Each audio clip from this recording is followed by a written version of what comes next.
বয়স লুকিয়ে বিয়ে দেওয়ার পুরনো কৌশলে এবার বড় বাধা আসতে যাচ্ছে। বছরের পর বছর ধরে জন্মসনদের তথ্য বদলে কিংবা জাল কাগজপত্র তৈরি করে অনেক অপ্রাপ্ত বয়স্ক ছেলেমেয়ের বিয়ে দেয়া হয়েছে। ফলে আইন থাকা সত্ত্বেও বাল্যবিয়ে পুরোপুরি থামানো সম্ভব হয়নি। এবার সেই সুযোগ বন্ধে নতুন উদ্যোগ নিয়েছে সরকার।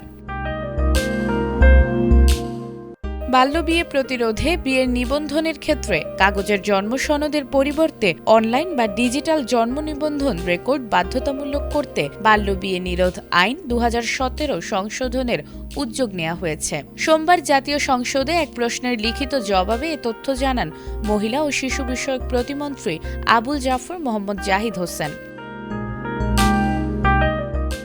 প্রতিমন্ত্রী বলেন, ইউনিসেফ ও ইউএনএফপি এর কারিগরি সহায়তায় নতুন আইনের খসড়া তৈরির কাজ চলছে। প্রস্তাবিত সংশোধনীতে বিদ্যমান আইনের বিশেষ পরিস্থিতি সংক্রান্ত সুযোগের অপব্যবহার বন্ধ করার বিষয়টিও গুরুত্ব পাচ্ছে। তিনি জানান, বিয়ের নিবন্ধনের সময় অনলাইন বা ডিজিটাল জন্ম নিবন্ধন রেকর্ড ব্যবহার বাধ্যতামূলক করা হলে জাল জন্মসনদ তৈরি করে প্রকৃত বয়স গোপন করার প্রবণতা অনেকটাই কমে আসবে। এর মাধ্যমে অপ্রাপ্ত বয়স্ক ছেলে মেয়েদের বিয়ে রোধ করা সহজ হবে বলে আশা করছে সরকার।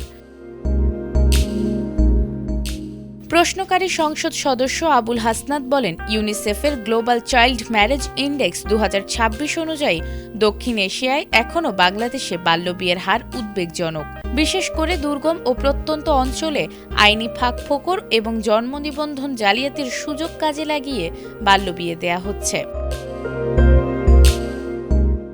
তবে প্রতিমন্ত্রী মনে করেন, শুধু আইন সংশোধন করলেই হবে না। ধর্মীয় রীতিতে নিবন্ধন ছাড়া অনেক বিয়ে সম্পন্ন হওয়ায় নজরদারি কঠিন হয়ে পড়ে। তাই বাল্যবিয়ে নির্মূলে আইনশৃঙ্খলা বাহিনী, স্থানীয় প্রশাসন, জনপ্রতিনিধি ও স্থানীয় সরকারের সমন্বিত উদ্যোগ প্রয়োজন। নাজমুন নাহার জান্নাত, এটিএন বাংলা।